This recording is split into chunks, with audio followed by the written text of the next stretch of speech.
Magandang gabi guys. Bali yung video ngayon, ipapakita ko lang yung ginawa kong module. Kung paano ko siya ginawa. Kahit practice lang, medyo okay din naman. Ito guys oh. Bali ito, papakita ko sa inyo. Bali ito siya guys. Unang gawa. Bali nagpa-practice lang. Yan. Share nyo mabuti. Bali ito yung may transistor. Ito yung input, output. Bali, input, output. Tapos input, output. Bali bumaliktad lang. Pero same lang yung setup. Nag-iba lang siya. Bali kumbaga, ano yung kung saan ako nag-umpisa dito, ganun din sa kabila. Umpisa ako sa dulo. Yung input, dito rin, dulo rin yung input. Pero yung naiba, gitna. Ito na yung likod niya. Ayan. Transistor. Sa number 2 input to number 2 input. Number 3 input. Number 3 din input. Tapos, dumiretso sa output. Ito. Eh, syempre, number 3 din. Tapos, ganoon din, diretso sa kabila. Ganon din dito. Diretso din sa kabila. Sa terminal na 2. Yan. Yan. Pagdating naman dito, kahit isa lang saksakan mo dito, gagana na itong dalawa. Kahit alin ka magsaksak dito, gagana yung dalawa. Depende sa inyo kung dalawa sasaksak nyo o isa. Tapos ito. Yan. Bali, putol na yan dito. Kasi iba na naman setup dito. Yan. Bali, yung ground lang ang diretso. Connection. Pero same lang din. Magkatabi nga lang yung input tsaka output. Yan. Input, output. Yan. Ito. Yan. Yung mylar capacitor, kukonek sa ground. Papunta sa number 2. Ayun, number 2. Ayan. Tapos, yung kabila naman, ground to number 3. Ganun din dito. Ayan. Tsaka pagdating dito sa wire na to, walang problema yan. Kasi magnetic wire yan. May balat yan siya.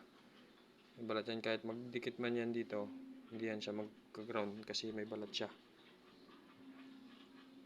Kung ano yung setup ko sa unang stanza, ganun din sa dulo. Yan. Yan. Kung ano yung setup ko dito, parehas lang yan. Kung bumaliktad nga lang. Pero same lang yan siya. Ganun lang yan. Ito. Pasensya na kayo guys kung medyo magulo. Hindi natin may papaliwanag maayos. Nag-uumpisa pa lang tayo eh. Hindi pa tayo sigurado. Hindi pa tayo yung sinasabing batikan na. Balik kumbaga, share ko lang sa inyo. Kasi ako, hindi rin ako marunong nito eh. Napanood ko lang din, tapos ginawa ko din. Kaya ko naman palang gawin. Basta, step by step lang. Gayahin lang natin yung diagram niya. Ang problema, hindi ako nakagawang diagram. Next video ko, gagawan ko kayo ng diagram.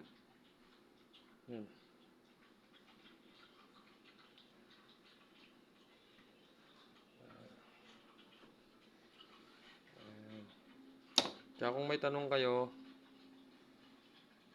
mag-comment na lang kayo para sakaling masagot ko o kung may mali ako, i-comment nyo na din para maitama yung pagkakamali. Hindi pa naman tayo siguro 100% na batido. Kumbaga experience lang din. Kaya yan, kagaya ko na beginner, kaya nyo gawin yan.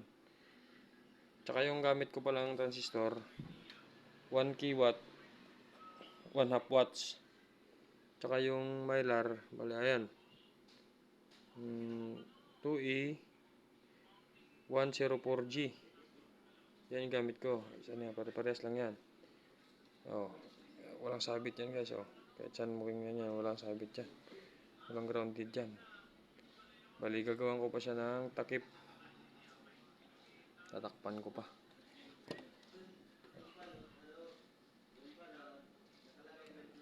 Padaanan lang natin para medyo maganda siya tingnan. Lapit natin para kuan. Yan. Yan.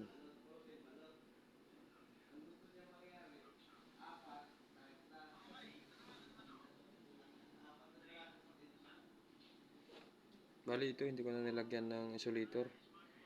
Matigas naman siya, hindi naman siya basta-basta didikit. Wag lang sadyain na itulak. Ito. Ito pala, dito ko na kinabit kasi nabitin yung paa ng mylar. Pwede naman dyan eh. Diyan ko na kinabit. Yan. Yan. Tsaka kailangan yung paglinang luto para hindi basta-basta magkalas. Mahirap kasi pag ginagamit mo na tapos biglang nagkalas, nako mahirap mag-repair.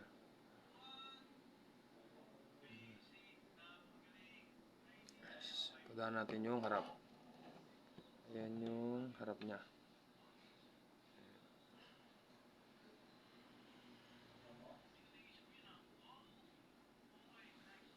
Tsaka kung magtatanong kayo kung saan ko nakuha to, kung saan ko nabili, wala. Sa online, Shopee or Lazada, marami yan dyan. Search nyo lang, rack panel. Depende kung ilang butas kukunin. 12, 8 o 6, meron yun dun. Search nyo na lang. Doon yan lahat. Basta binigay ko na yung kakailanganan nyo. Bali, pag bumili ka nito, hiwalay ito.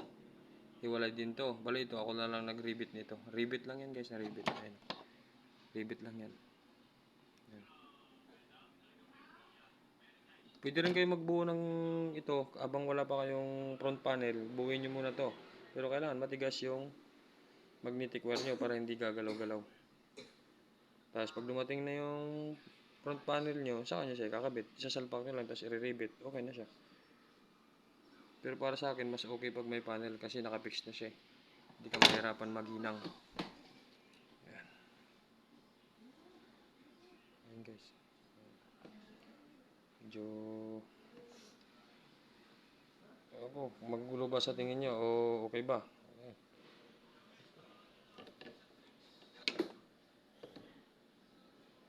Ayan. Tinaasan ko talaga para iwas dikit. Mahirap na. Ano? Mataas yan. Hindi basta-basta didikit yan.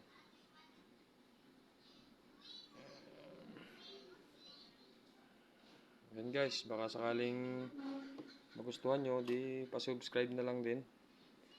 Tsaka pa-share para ma-improve naman yung YouTube natin. Thank you guys, thank you. Ayan.